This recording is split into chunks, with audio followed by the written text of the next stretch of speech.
क्या डेंगू के वायरस की ताकत बढ़ गई है? क्या अब डेंगू सीधे इंसानों के दिमाग और स्पाइनल कॉर्ड पर हमला करने लगा है? ये सवाल इसीलिए पूछ रहे हैं क्योंकि अब तक डेंगू में फ्लू जैसे लक्षण ही दिखते हैं, लेकिन डॉक्टर्स ने अब पाया है कि डेंगू के कुछ अलग मामलों में मरीजों में न्यूरोलॉजिकल प्रॉब्लम्स भी देखने को मिल रही हैं। नमस्कार, मेरा नाम है दीपक डोभाल। आप देख रहे हैं आपकी खबर आपका फायदा। आज हम इसी मुद्दे पर चर्चा कर रहे हैं। ब्रेन पर हमला करने वाले डेंगू के वायरस के खतरे को समझेंगे, जानेंगे कि क्या इससे वाकई में कोमा जाने या फिर चलने फिरने में दिक्कत आने जैसी समस्याएं भी आ सकती हैं। देश के चोटी के एक्सपर्ट आज मेरे साथ हैं। सबसे पहले ये रिपोर्ट देखिए।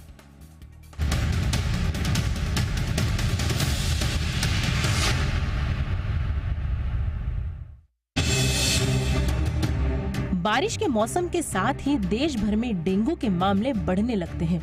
अकेले दिल्ली की बात करें तो इस साल 30 जून तक यहाँ डेंगू के 246 मामले सामने आ चुके हैं, जो कि पिछले साल के मुकाबले 2 गुना है। यानी इस बार डेंगू का प्रकोप ज्यादा देखने को मिल सकता है। लेकिन हम डेंगू के इस खतरे से भी बड़े खतरे की बात कर रहे हैं, जो बेहद घातक है।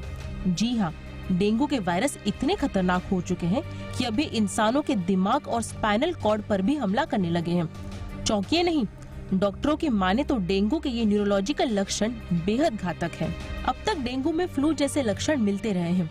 इसमें बुखार, मांसपेशियों, हड्डियों और जोड़ों में दर्द के साथ स्किन पर चकत्ते पड़ना आम बात है। साथ ही इसमें मतली आना, नाक से खून आना और पेट दर्द की शिकायत भी होती है। लेकिन डेंगू का एक ऐसा स्ट्रेन भी है जो सीधे दिमाग पर असर डालता है। इससे मरीजों के मानसिक स्थिति में बदलाव आने की आशंका के साथ कोमा में जाने का भी खतरा हो सकता है। डेंगू के वायरस सीधे न्यूरो कोशिकाओं को प्रभावित करते हैं। इससे दिमाग की नसों में सूजन हो सकती है। दिमाग पर डेंगू के होने वाले असर को डेंगू एन्सेफेलाइटिस कहा जाता है। हालांकि ऐसे मामलों की संख्या बहुत ज्यादा नहीं है, लेकिन इसके मामले देश भर में बढ़े हैं। फिलहाल तो डेंगू के दिमाग पर होने वाले असर के कारणों पर स्टडी जारी है, लेकिन माना जा रहा है कि इसके वायरस के स्ट्रेन में हो रहे बदलाव के कारण ऐसा हो सकता है। यह भी आशंका जताई जा रही है कि शरीर का ऑटो इम्यून सिस्टम डेंगू के संक्रमण की चपेट में आने के चलते ठीक से काम नहीं कर पाता और इसके चलते डेंगू के वायरस दिमाग पर हमला बोल देते हैं। डेंगू के खतरे वाले स्ट्रेन से प्रभावित होने वाला दिमाग का पहला हिस्सा फ्रंटल लोब होता है।